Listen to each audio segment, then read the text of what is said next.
Hello everyone, welcome back to R K study. आज के इस सेशन में हम लोग सामान्य हिंदी के कुछ प्रश्न को देखेंगे। लास्ट वाले सेशन में हम लोग देख रहे थे कि अनेकों शब्द के जो एक शब्द हम लोग यूज कर रहे थे, वाक्यांशों के लिए एक शब्द जो यूज कर रहे थे उसको हम लोग बहुत देखे थे, मतलब 100-120 के आसपास वैसे वाक्यांश हम लोग देखे। तो उन्हीं से रिलेटेड आज 10-15 प्रश्न रखा हूँ। तो चलिए बिना किसी देरी की आज की सेशन की शुरुआत करते हैं। आज का हमारा सबसे पहला क्वेश्चन है कि आधी रात का आकाश इस वाक्यांश के लिए एक शब्द कौन सा हो सकता है?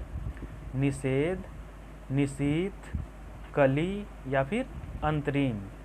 तो आधी रात का आकाश, जो आधी रात को आकाश दिखता है उसे हम लोग क्या कहते हैं? निशीथ कहते हैं। Option B is correct. कोई चीज़ के लिए मना कर देना, किसी चीज़ है, मान लीजिए कि नशा ही है, ड्रिंकिंग ही है, उस चीज़ के लिए कोई मना कर दे या फिर उस चीज़ को हमेशा के लिए प्रोहिबिटेड कर दिया जाए तो उसे क्या बोलते हैं? निषेध बोलते हैं। फिर नेक्स्ट क्वेश्चन आता है कि आधी रात का समय। पिछले वाले क्वेश्चन में था कि आधी रात का आकाश, लेकिन जो आधी रात का समय होता है, जो आधी रात का टाइम होता है, उसे हम किस नाम से जानते हैं? यामिनी, अर्धरात्रि, निशा या फिर सरवरी। तो आधी रात का समय को हम लोग क्या कहते हैं? अर्धरात्रि। Option B is correct. फिर नेक्स्ट क्वेश्चन आता है, जिसके पास कुछ भी ना हो। जिसके पास कुछ भी ना हो, इस वाक्यांश के लिए एक शब्द क्या हो सकता है?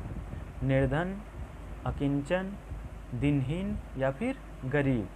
तो इस क्वेश्चन में आप लोग कंफ्यूज जा रहे होंगे कि निर्धन भी हो सकता है, कि गरीब भी हो सकता है, अकिंचन भी हो सकता है, दिनहीन भी हो सकता है।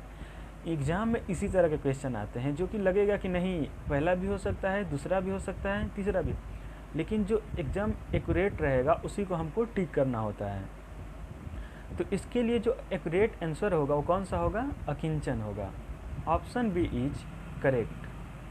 कभी कभी क्या होता है कि गरीब, अकिंचन, निर्धन और डी नंबर पे दे देता है कि उपरोक्त सभी, तो उस टाइम पे कौन सा करेक्ट करना होता है? उपरोक्त सभी। फिर नेक्स्ट क्वेश्चन आता है कि जिसका जन्म उच्च कुल में हुआ हो उसे क्या कहते हैं? कुलीन, शूद्र, अधिकारी या फिर ब्राह्मण। तो जिनका जन्म उच्च कुल में होता है उसे क्या कहते हैं? कुलीन कहते हैं। Option A is correct. फिर नेक्स्ट क्वेश्चन आता है कि उपकार को मानने वाला। उपकार को मानने वाला, उपकारी, कृतज्ञ, कृतज्ञ या फिर उपकृत।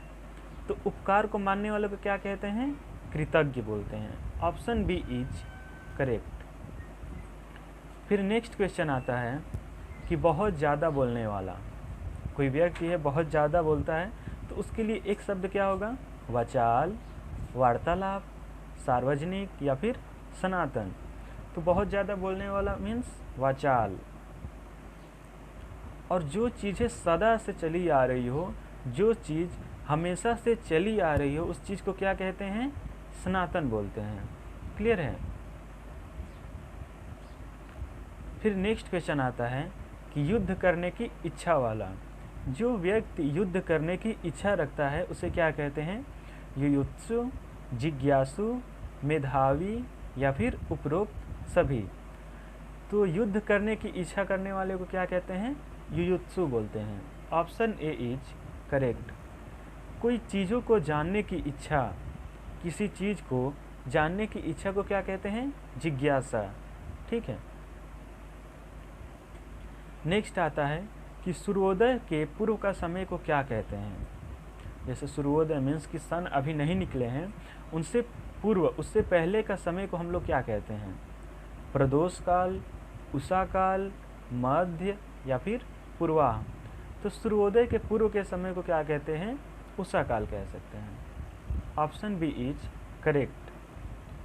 फिर नेक्स्ट क्वेश्चन आता है कि जो किसी के विषय की व्याख्या करे। जैसे मैं प्रदूषण के बारे में व्याख्या करूं, पर्यावरण के बारे में व्याख्या करूं, इस चीज़ को कह रहा है कि जो किसी विषय की व्याख्या करे। ज्ञानी, ज्ञाता, व्याख्याता या फिर अधिकारी। तो इसका राइट आंसर क्या होगा? ऑप्शन सी, व्याख्याता। व्याख्या करने वाले को क्या कहते हैं? व्याख्याता। नेक्स्ट क्वेश्चन आता है, जो पहले किसी पद पर था।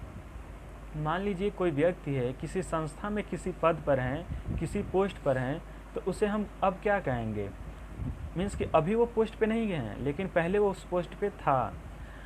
तो भविष्य पूर्व, वर्तमान पूर्व, भूतपूर्व या फिर इनमें से कोई नहीं। तो भूतकाल मीन्स क्या होता है कि बीता हुआ समय। तो पहले किसी पद पर था मीन्स क्या है? भूतकाल से रिलेटेड है, तो उसे हम क्या कहेंगे? भूतपूर्व। Option C is correct. अगर वही व्यक्ति अगर उस पद पर अभी भी है तो उसे क्या कहेंगे? वर्तमान। ठीक है। नेक्स्ट क्वेश्चन आता है कि मधुर वचन बोलने वाला। मधुर वचन बोलने वाला, मीठा वचन, मीठी वाणी बोलने वाला, मधुरभाषी, मनमोहक, ब्रिजवाला या फिर यशस्वी। तो मधुर वचन बोलने वाले को क्या कहते हैं? मधुरभाषी बोलते हैं। Option A is correct. भाषा मीन्स क्या हो गया? एक प्रकार का लैंग्वेज, एक प्रकार का वचन, तो मधुर भाषी। फिर नेक्स्ट क्वेश्चन आता है कि सूर्योदय से पूर्व की 2 घड़ी का समय। सूर्योदय से पूर्व 2 घड़ी का समय ब्रह्म मुहूर्त, भूतपूर्व, समकालीन या फिर पुरातन। तो हम सभी को देखते होंगे, घर पे भी लोग बोलते हैं कि ब्रह्म मुहूर्त में उठ जाना चाहिए, चाहे वरना पंडित जी भी क्या बोलते हैं कि ब्रह्म मुहूर्त में उठ जाना चाहिए। हमारे शिक्षक भी क्या बोलते हैं कि ब्रह्म मुहूर्त में उठ जाना चाहिए। इसका अर्थ यही होता है कि सूर्योदय से पूर्व उठ जाना चाहिए, सूर्योदय से पहले का समय जो है उसमें उठ जाना चाहिए। तो option A is correct. Next question आता है कि जो उपकार करने की वृत्ति रखता हो। जो उपकार करने की वृत्ति रखता हो।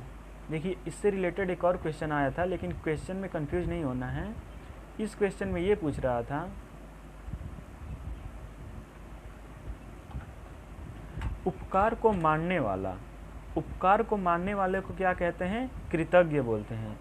लेकिन इस क्वेश्चन में पूछ रहा है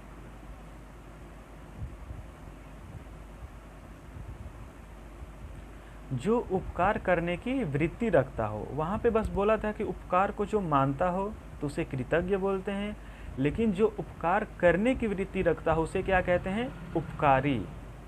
मैं उपकार को मानता हूँ तो मैं कृतज्ञ कहूँगा, लेकिन मैं उपकार करने की भी वृत्ति रखता हूँ, मैं उपकार कर भी सकता हूँ, तो मैं क्या कहलाऊँगा? उपकारी। Option A is correct. फिर नेक्स्ट आता है, जिसके बारे में कुछ दिन निश्चित ना हो। जिसके बारे में कुछ भी निश्चित ना हो, यहाँ पे दिन नहीं रहेगा, भी रहेगा, कि कुछ भी निश्चित ना हो।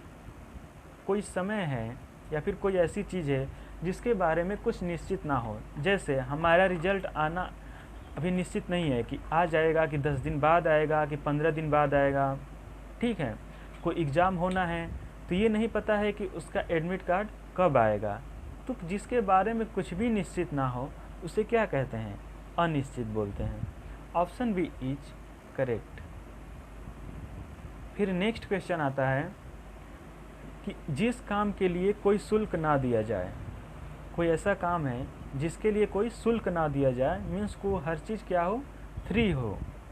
निःशुल्क, त्यागपत्र, दंपति, इनमें से कोई नहीं। तो ये क्वेश्चन आप लोग के लिए है। इसका आंसर आप सभी कमेंट में बताइएगा।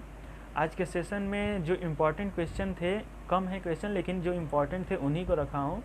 नेक्स्ट वाले सेशन में कुछ नई टॉपिक को शुरू करेंगे जो कि वर्तनी शब्द होगा। आप लोग हिंदी में शुद्ध और अशुद्ध शब्द पढ़े होंगे, तो जितने भी शुद्ध एवं अशुद्ध शब्द हिंदी में यूज होते हैं उनको हम लोग देखेंगे, जिसे वर्तनी शब्द बोलते हैं। तो मिलते हैं नेक्स्ट सेशन में, तब तक के लिए बस इतना ही। Thank you everyone.